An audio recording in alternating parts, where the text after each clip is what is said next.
Halo guys, welcome to my channel YouTube Jepri Andika.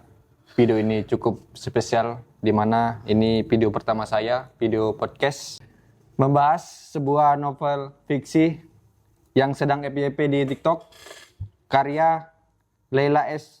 Chudori yang berjudul Laut Bercerita. Teman saya sudah membaca buku ini, jadi saya menanyakan apa isi dari novel Laut Bercerita ini.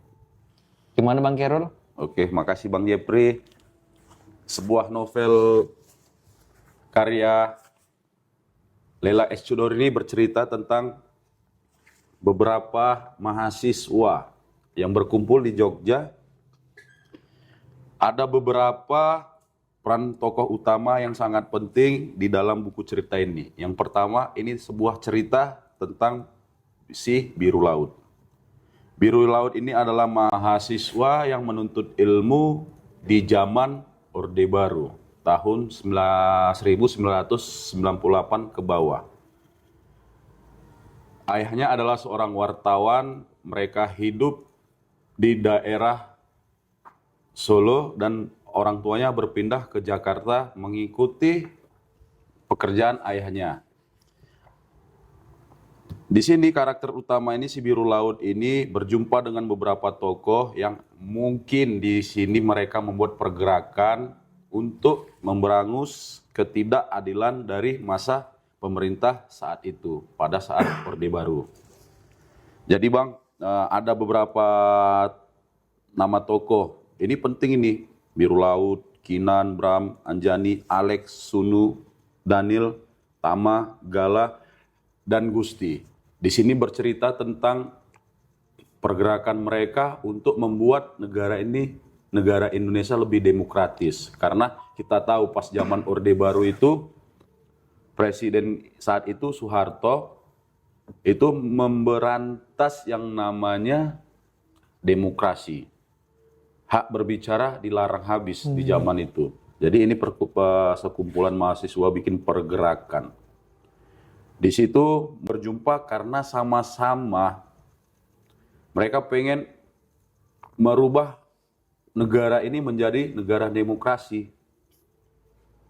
Jadi bercerita di situ mereka berkumpul di satu tempat, mereka bikin pergerakan, membedah buku yang diibaratkan buku-buku sastra, buku-buku tentang orang-orang yang tidak suka pemerintahan yang otoriter. Sebelum nyampe ke situ Bang Khairul, apa dipilih?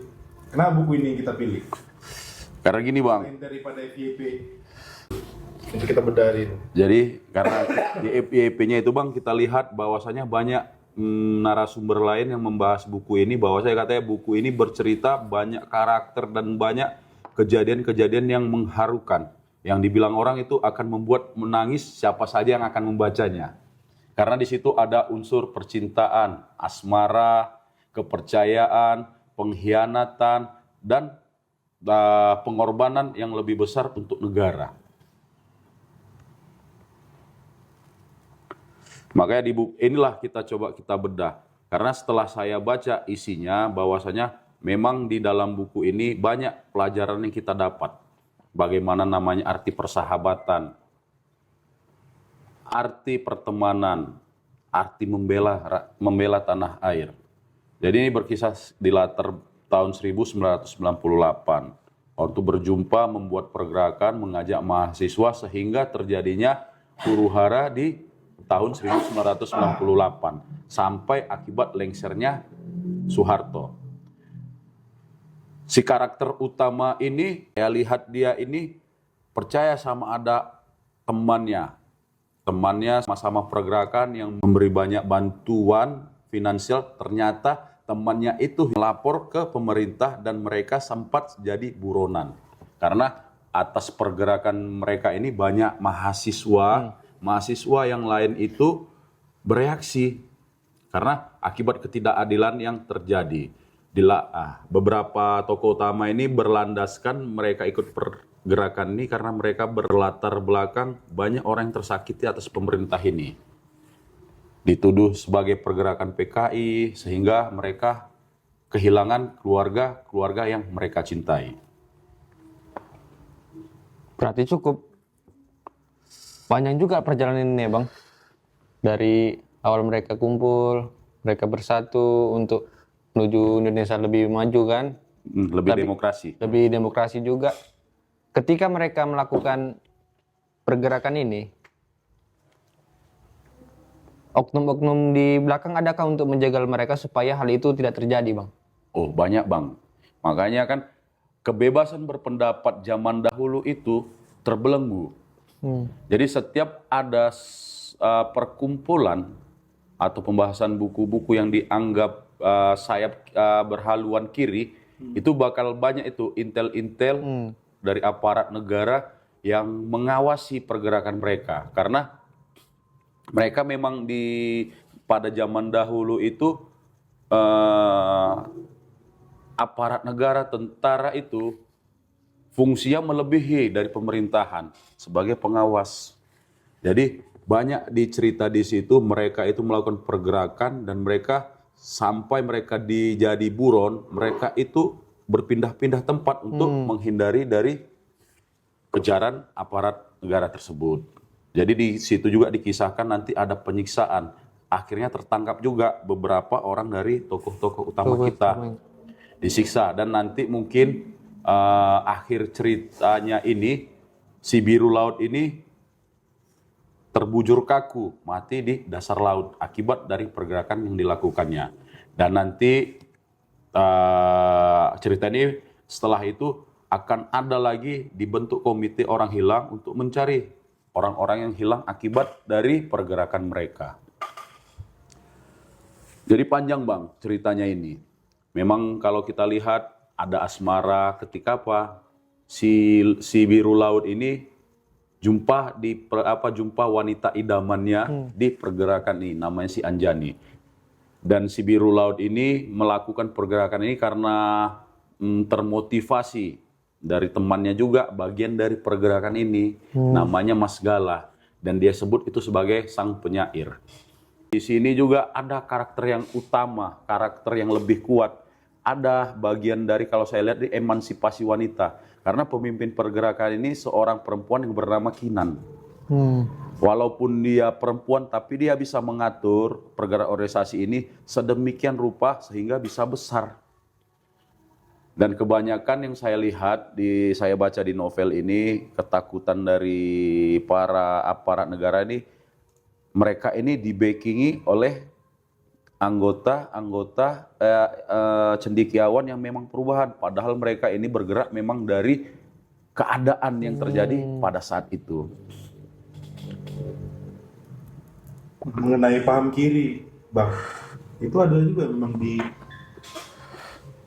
diceritakan di dalam novel itu bahwa si anak-anak muda ini memang berpaham kiri atau memang sekadar untuk menyampaikan aspirasi aja supaya jadi lebih demokrasi negara pada saat itu. Jadi saat ini Bang, namanya kalau yang saya baca dari novelis, segala sesuatu pemikiran yang ingin menentang pemerintahan walaupun itu benar, dianggap pemerintah saat itu adalah paham kiri yang harus diberangus. Karena memang banyak saya lihat itu dituduhlah mereka bagian dari PKI. Karena kita kan nggak tahu juga pergerakan PKI saat itu. Karena yang membuat sejarah yang kita ketahui saat ini sang pemenang. Siapa sang pemenang? Orde Baru.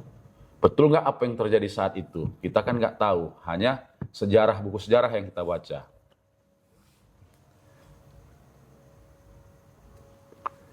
Jadi mahasiswa inilah yang bergerak pengen merasakan demokrasi. Karena selama 30 tahun lebih Indonesia dipimpin oleh penguasa yang tidak suka dikritik.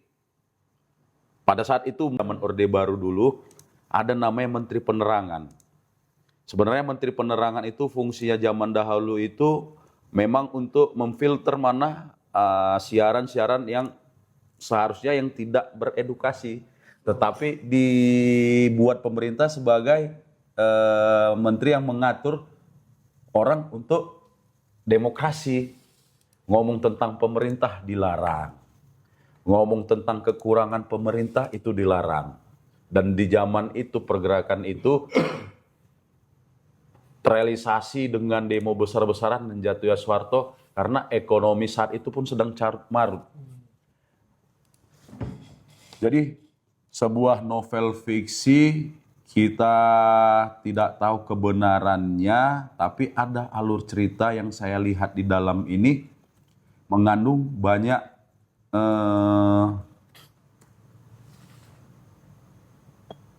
pembelajaran bagi kita. Banyak karya sastra di dalamnya. Sang novelis ini kalau saya lihat banyak membaca buku tentang sastra dan dia berjiwa sastra. Karena banyak membahas buku-buku yang berpemahaman tentang kejiwaan. Jadi kalau misalnya di situ ada pengkhianatan, ada mereka pertama menuduh seorang teman mereka, si Naratama, yang mereka anggap sering nggak mangkir ketika mereka itu mengadakan debat diskusi tentang pemerintahan. Si Naratama ini tidak pernah hadir, jarang hadir. Dan mereka berpikir ada di kelompok mereka ini si Naratama inilah sebagai pengkhianatnya. Padahal setelah kejadian ini rupanya bukan si Naratama sebagai pengkhianatannya, malah si Gusti. Yang mereka anggap memang si Gusti ini dari keluarga yang mampu, ayahnya kerja di BUMN, jadi setiap ada keperluan untuk pengadaan alat printer, karena kan ini swadaya mereka, Bang. Jadi ketika ada apa, ada yang rusak, si Gusti ini ya memberi bantuan berupa itu. Tapi ternyata si Gusti inilah yang melaporkan pergerakan ini dan melaporkan di mana posisi mereka. Jadi yang saya gambarkan ketika di zaman Orde Baru kebebasan itu sangat mahal. Ada penyiksaan ketika mereka ditangkap. Si Biru Laut, Kinan, si Bram, ini sampai disetrum, Bang. Disetrum. Jadi dulu ada namanya tim elang yang diketahui bahwasanya mereka lah yang menculik aktivis-aktivis yang berhaluan kiri. Oh, di buku itu disebut tim elang ya? Tim elang. Padahal faktanya Kan banyak tim mawar kan. ya. Makanya kan kita lihat, makanya kalau buku ini, novel ini dibilang fiksi semua, nggak juga, ada kemiripan. Dan di situ ada pun juga dibahas tentang tokoh-tokoh pergerakan seperti Megawati Soekarno Putri ketika dia terpilih menjadi ketua umum organisasi. Jadi yang saya lihat di situ, kalau zaman dahulu yang saya pelajari bagian dari politiknya, pemerintah ketika ada sekelompok orang yang ingin bersuara di depan umum, maka pemerintah akan menyuruh atau membayar beberapa preman atau orang-orang mereka atau aparat menyamar sebagai masyarakat yang ingin memberangus gerakan itu. Bikin huru-hara, bikin kekacauan di dalam orasi itu. Makanya waktu dulu ketika tahun 98 itu umur saya 10 tahun. Berarti di situ kalau misalnya manusia itu ketika dia memiliki di umur 10 tahun dia memorinya itu udah agak kompleks. Jadi bisa mengingat beberapa walaupun tidak semuanya. Memang zaman dahulu ada plus dan minusnya yang saya rasakan. Tapi karena masih kecil kan kita nggak tahu. Memang untuk kebebasan berpendapat itu memang agak susah zaman dulu, dan tontonan untuk anak-anak zaman dahulu itu ditentukan karena cuma ada siaran yang sudah difilter oleh si sang penguasanya.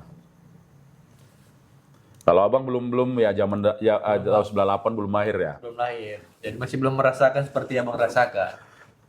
Jadi makanya di buku ini kalau nanti sempat orang abang coba baca.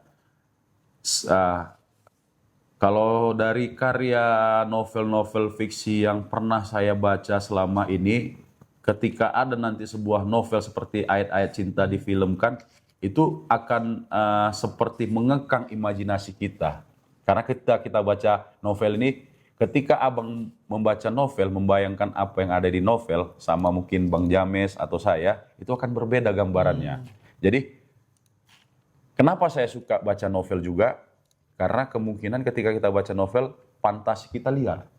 Dibuat liar dengan catatan itu. Makanya disitulah pentingnya fungsi dari si sang novelisnya untuk membuatnya. tambahan informasi nih. Ini novel udah difilmkan, udah ada film pendeknya, Oh iya, durasi 30 menit. belum saya lihat bang. Mungkin Jadi kalau ketinggalan. bisa dibaca dulu sebelum lihat novelnya ya. Sebenarnya kalau misalnya saya sih saran sebagai pecinta buku novel, kalau misalnya mau baca novelnya, kalau kita baca novel setelah itu kita tonton filmnya, kita kebanyakan tuh sakit hati. Ya. Karena apa yang kita gambarkan itu nggak sesuai dengan apa yang digambarkan sang sutradara. Dan biasanya ada yang terpotong juga ya. Pasti banyak bang, Terpotongnya. pasti banyak. Karena yang pernah saya lihat itu ayat cinta ketika cinta bertasbih itu nggak sesuai banyak kali. Kabur. Apalagi tentang saya baca novel itu Laskar Pelangi. Banyak kali yang tak bisa digambarkan sutradara. Mungkin karena waktu ya, waktu pembuatan itu, durasi filmnya itu ya. Filmnya juga terlalu panjang jadi semua dimasukkan. Jadi pas saat kita membaca novel ini kan bang, itu momen-momennya pas di saat apa supaya kita terasa kayak enakan lagi tuh dari dalam isi novelnya itu kan, Kalau saran saya ketika abang itu lagi santai dan tidak diburu waktu. Saya membaca novel Ayat Cinta Laskar Pelangi 1, 2, 3, 4 itu bisa saya habiskan dalam waktu 2 hari. 2 hari bang. 2 hari karena saya memang pecinta ketika udah kena ceritanya itu sampai makan pun bisa lupa bang. Dan ketika saya baca itu saya harus sendiri. Gak mau ada orang di samping. Karena ketika kita baca kita kan akan berimajinasi. Berfantasi liar. Karena di novel inilah bisa kita berimajinasi yang liar menggambarkan apa yang digambarkan oleh si sang novelisnya. Berarti kalau momen kita membaca novel ini kan bang, contohnya dalam 1 minggu, kalau bisa dalam 1 minggu itu kita selesaikan ya, daripada kita tunda-tunda sehingga alur ceritanya pun ataupun kayak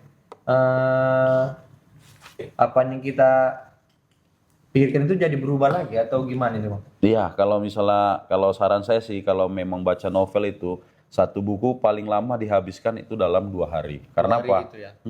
Karena kalau misalnya udah abang gantung, abang akan lupa alur ceritanya. Dan kalau saran ketika baca novel ini bisa diulang 1 sampai 2 kali. Karena ketika pertama kali kita itu akan masih samar tentang karakter-karakter yang ada dan alur cerita. Tapi ketika kedua kita udah tinggal mencocokkan. Karena di alur novel Laut Bercerita ini dia memakai alur maju mundur. Maju mundur. Jadi kisah yang dibaca di halaman ini bisa jadi ke halaman depannya itu cerita mundurnya. Mundur lagi. Jadi di situ harus kita kuasai. Kita kuasai orang-orangnya. Biasanya kalau novel itu pertama kalau di Laut Bercerita ini dia ceritakan kisah akhirnya, tetapi setelah bab berikutnya dia akan bercerita awal kenapa akhir itu terjadi. Ditambah lagi mungkin betul-betul perlu diulang ya kan, bagi pembaca yang mungkin nggak relevan dengan di zaman itu kan. Iya. Seperti yang bilang mungkin belum lahir ataupun masih kecil, masih anak kecil waktu Masih pada saat kecil. kejadian itu, mungkin belum relevan dibaca sekali, terus coba-coba pelajari tentang masa Orde Baru baru dibaca lagi ya. Iya. Seperti itu ya. Jadi memang banyak saya lihat itu tentang perjuangan aktivis yang kita anggap sepele saat ini sih sebenarnya. Kalau mungkin abang apa sih aktivis ini? Padahal kalau tidak ada aktivis itu, mungkin sampai saat ini kita masih dijajah Orde Baru. Membahas sedikit tentang FYP, Bang Jepri dan Bang Khairul. Jadi sebelumnya kita bahas ini di mobil ya kalau nggak salah ya, dalam perjalanan kan? Iya bang. Dalam perjalanan bahas-bahas buku-buku apa yang pernah kita baca masing-masing. Terus sempat ada challenge dari aku ya, kalau nggak salah ya, Yang mana bang? yang tentang novel sedih. Oh iya. Novel sedih. Oh Nah ini ada pernah aku lihat FYP trending di YouTube Short. Lumayan trending juga di TikTok nih Bang Jep. Trending juga di TikTok. Di situ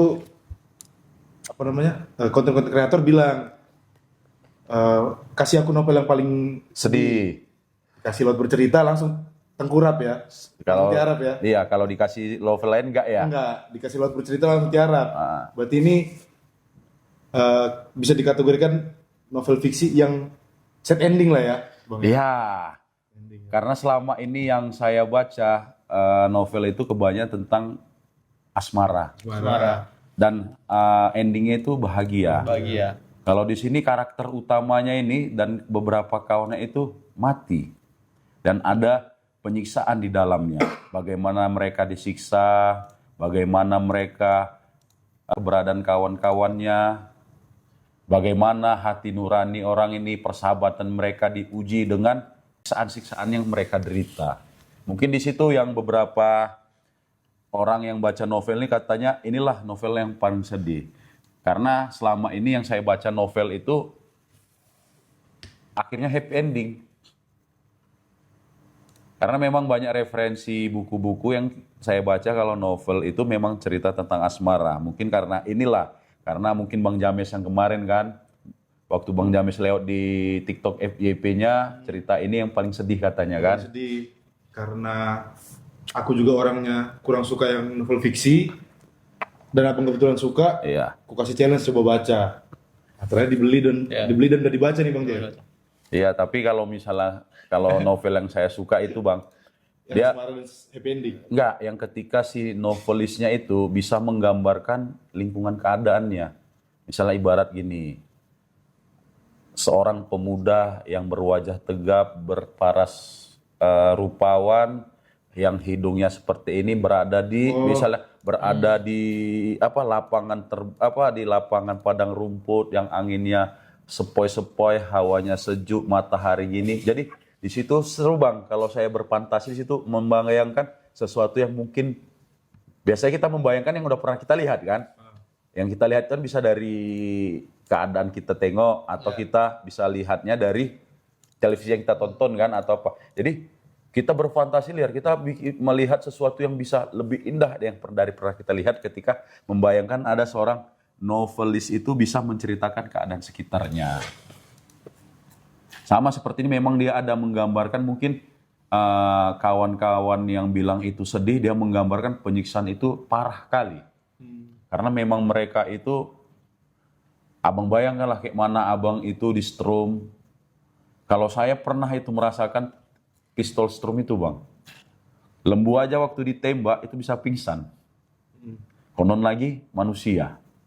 Dan ketika orang itu udah dihajar sampai si karakter utamanya itu cuman merasakan lebam di mukanya, tulangnya ibarat udah nggak bisa bergerak apa-apa, luka di mana-mana, habis itu dibangunkan disiram menggunakan air dingin, es batu. Dan ketika orang itu udah mau di titik nadirnya antara sadar nggak, bukan dilakukan penyiksaan, dipanggil dokter untuk menyembuhkan supaya bisa disiksa lagi. Mungkin di situ Bang penggambaran kawan-kawan yang membaca novel ini kenapa bisa mungkin sedih kali menurut saya sih. Karena kan novel ini pendapat berbeda orang. Oke guys, cukup jelas juga hasil dari isi novel Laut Bercerita ini. Happy endingnya pun cukup sedih juga. Dan juga sudah disampaikan dari Bang Khairul dan juga Bang James bahwasanya ini memang sangat sedih lah novelnya ini. Jadi untuk yang sudah menonton video saya ini, yang juga sudah membaca novel ini, komen di kolom komentar dan juga di-share ke teman-teman Anda. Jangan lupa follow sama subscribe. Dan jangan lupa like, komen, dan subscribe guys. Terima kasih. Oke.